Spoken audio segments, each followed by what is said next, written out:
그건 그런 뜻이 아니에요. 그 뜻 강좌 105번째 시간입니다. 제 105강의 제목은 하나님의 모세 살인입니다. 구약 성경에 보면 하나님께서 사명을 감당하러 가는 모세에게 갑자기 나타나셔서 그를 죽이려고 하는 장면이 나옵니다. 굉장히 돌발적인 상황이라서 그 아내인 십보라가 아들의 꼬피를 잘라서, 그러니까 할례를 행해서 그 할례한 것을 모세 앞에다가 던졌더니 하나님께서 모세를 죽이지 않으셨다 하는 이야기가 출애굽기에 나옵니다. 구약에 나오는 굉장히 대표적인 난해 구절 중에 하나지요. 왜 이런 본문들이 해석하기가 힘드냐면 정보가 적어요.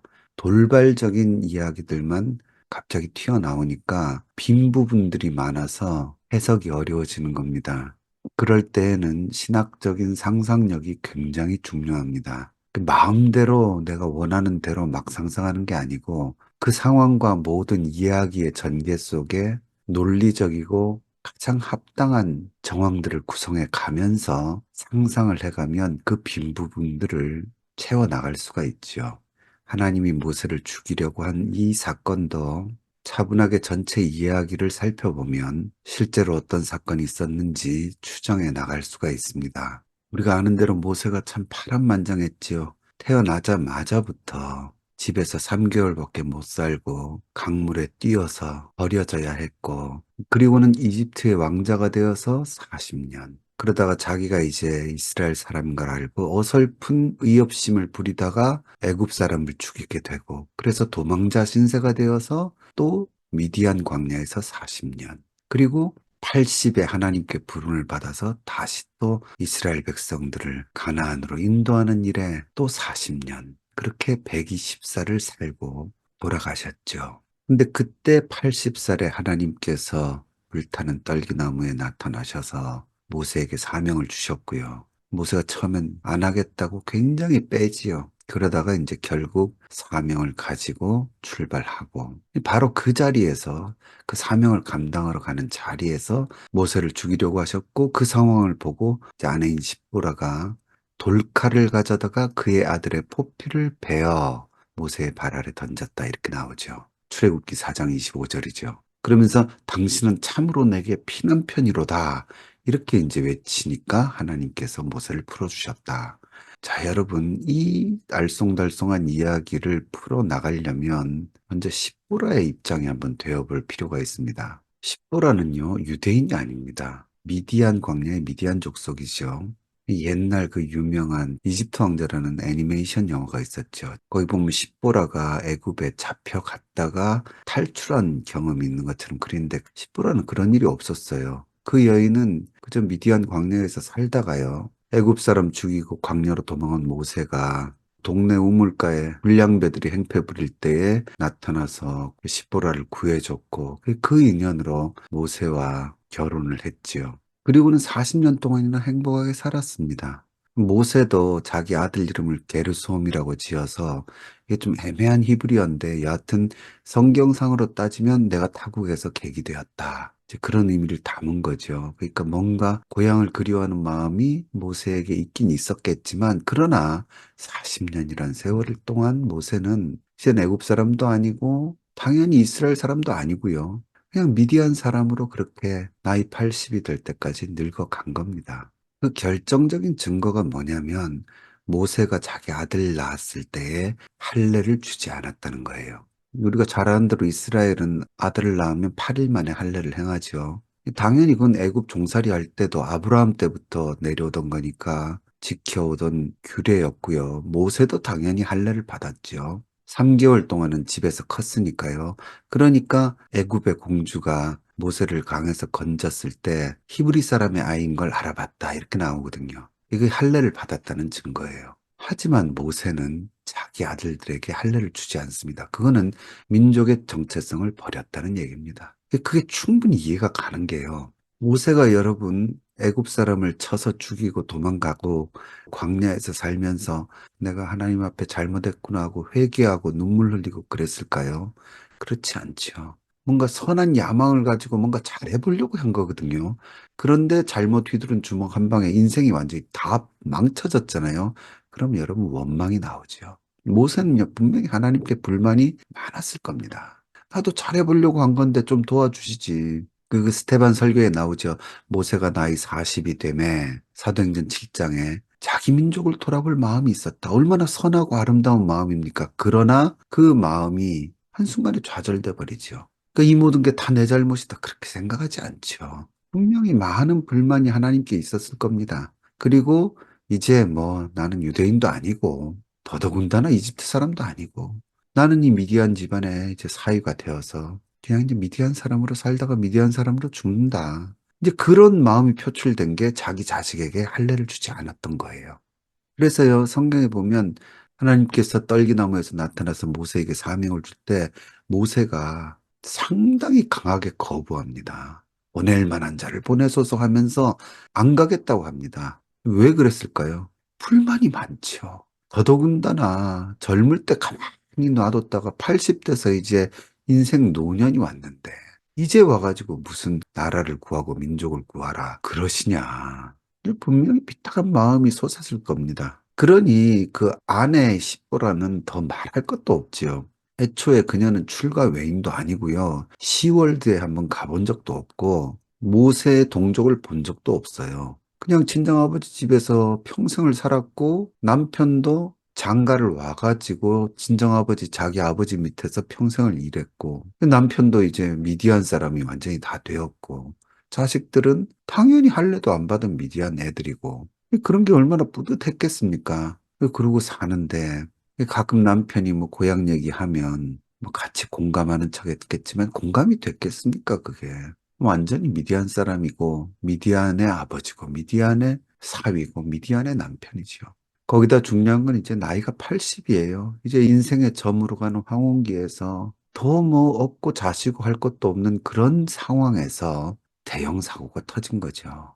갑자기 양치고 돌아와가지고는 모세가 자기 장인한테 이렇게 이야기를 하죠. 장인 이드로에게 돌아가서 그에게 이르되 내가 애굽에 있는 내 형제들에게로 돌아가서 그들이 아직 살아 있는지 알아보려 하오니 나로 가게 하소서. 출애굽기 4장 18절에서 그렇게 얘기를 하죠. 뭔가 자기 본래 목적과 달라요. 아마 80대 가지고 방금 하나님 만났는데 하나님께서 나보고 이스라엘을 애굽으로부터 구하라 하셨다라고 장인한테 얘기하면 장인이 자기를 미쳤다고 생각하겠죠. 그래서 일단 그냥 고향에 한번 갔다 오겠습니다. 이런 식으로 얘기한 것 같아요. 장인은 선선히 허락을 하는데 문제는 모세의 아내는 굉장히 불만이 많았을 거예요. 40년 동안 잠잠히 잘 살다가 갑자기 왜 핏줄을 만나겠다 그러냐. 더더군다나 십부라 입장에서는 그게 시댁이지 않습니까? 그러니까 아이고 우리 영감이 이제 늙어가지고 핏줄이 땡기나 얼마나 귀찮은 생각이 많이 들었겠어요. 그래도 40년 동안 남편이 잘 적응해 줬으니까 하는 수 없이 따라가기로 하죠. 그래서 출애굽기 4장 20절에 모세가 그의 아내와 아들들을 나귀에 태우고 애굽으로 이제 출발하는 장면이 나옵니다. 근데 문제는 고향 방문하러 가는 사람 치고는 모세가 방금 전에 하나님을 만났잖아요. 얼마나 비장한 마음으로 이제 죽음을 각오하고 가는 길이니까 비장하게 가던 모세가 중간에 숙소에서 자는데 갑자기 진짜 폭탄 선언을 부인에게 하는 거죠. 자기의 지금까지 그 파란만장한 인생을 과거를 쭉 얘기를 하고는 내가 엊그제 하나님을 만났다.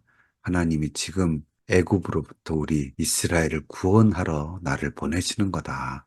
그 얘기를 한 거예요. 그러니까 아내의 입장에 한번 되어 보십시오.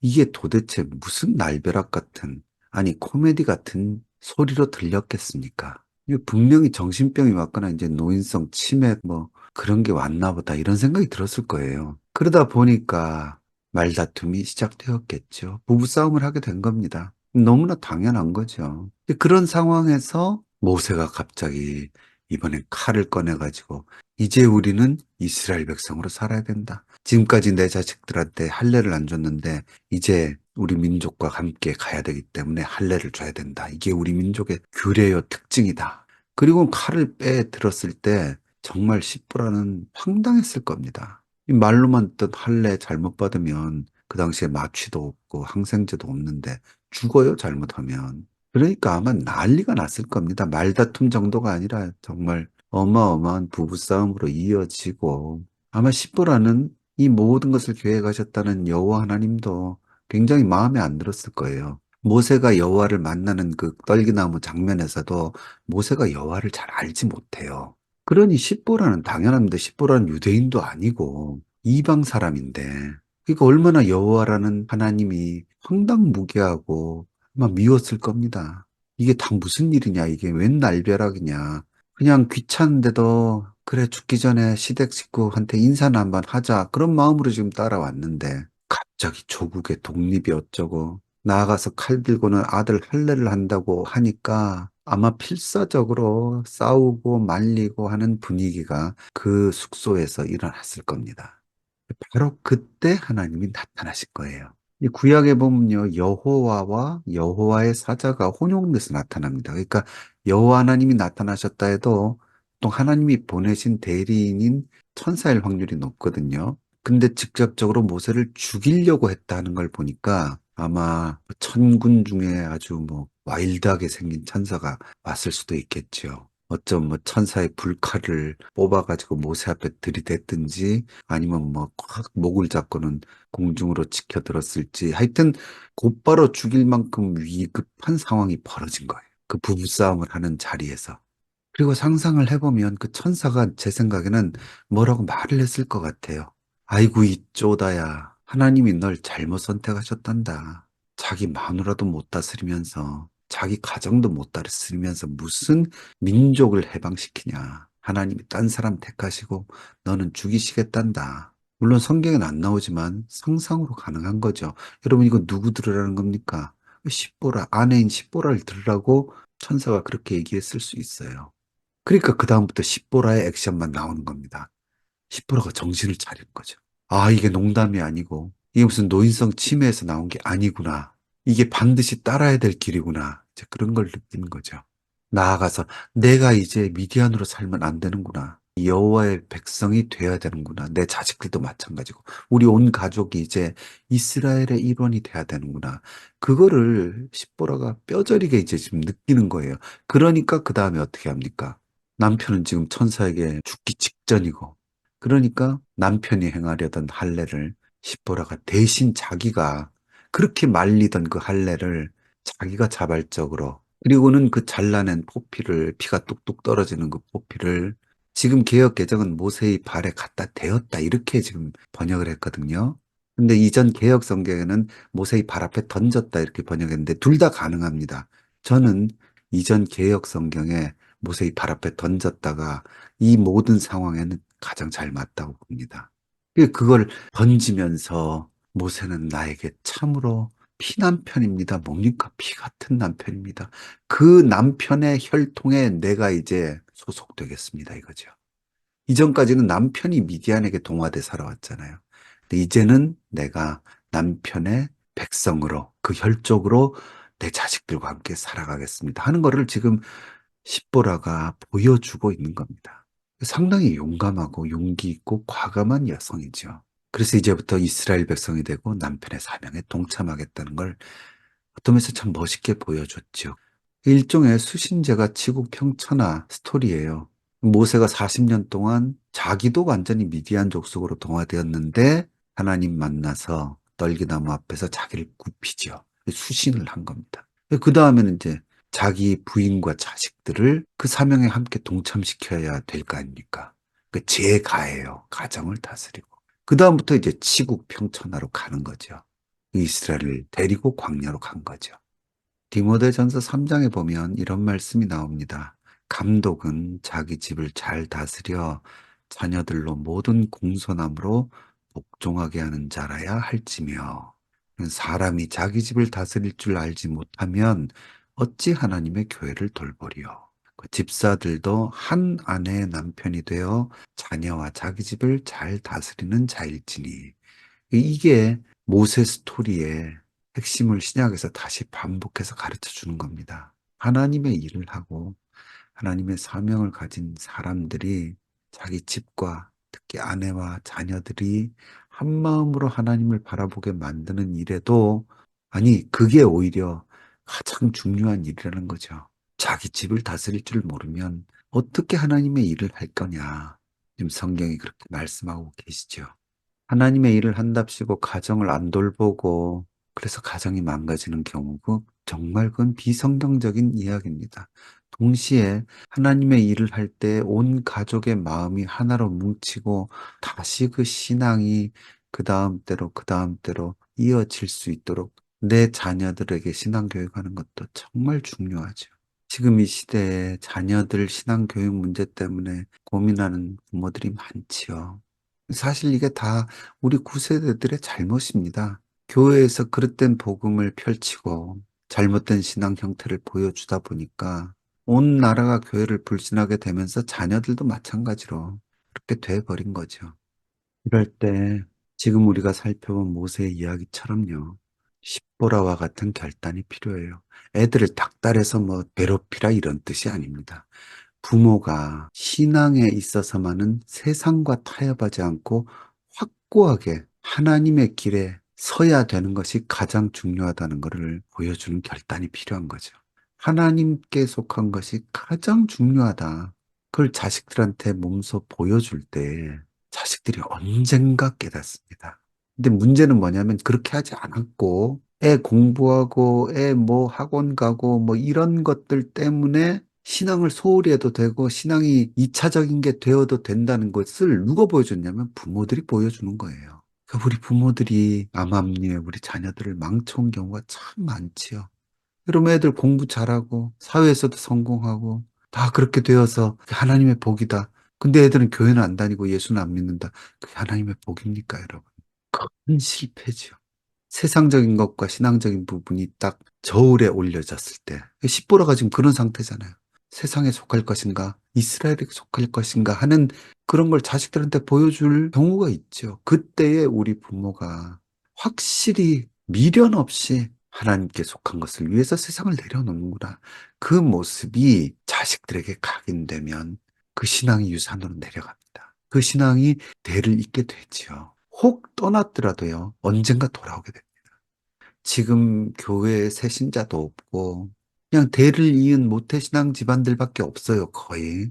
이 상황에서 어떻게 다시 부흥이 일어나겠습니까? 각 가정에서 일어나는 수밖에 없어요. 거기서부터 다시 이제 세상으로 복음이 퍼져나가야 되죠. 그 일단 내 자식들에게 하나님의 말씀을 잘 가르치는 노력들이 있어야 되겠죠. 이런 말씀을 드린 저도 당연히 깊이 반성하고 깊이 생각하면서 이 말씀을 드립니다. 우리 모두가 이 가정이 하나님 앞에 온전히 서는 문제를 위해서 내 가정과 또 이 땅의 크리스찬 가정들을 위해서 기도해야 될 줄로 압니다. 그리고 우리의 신앙이 더 확고한 결단과 순결한 모습을 회복해서 다시 우리 다음 때에 잘 전달되어 가기를 위해서 기도해야 될 줄로 믿습니다. 오늘은 여기까지 하겠습니다.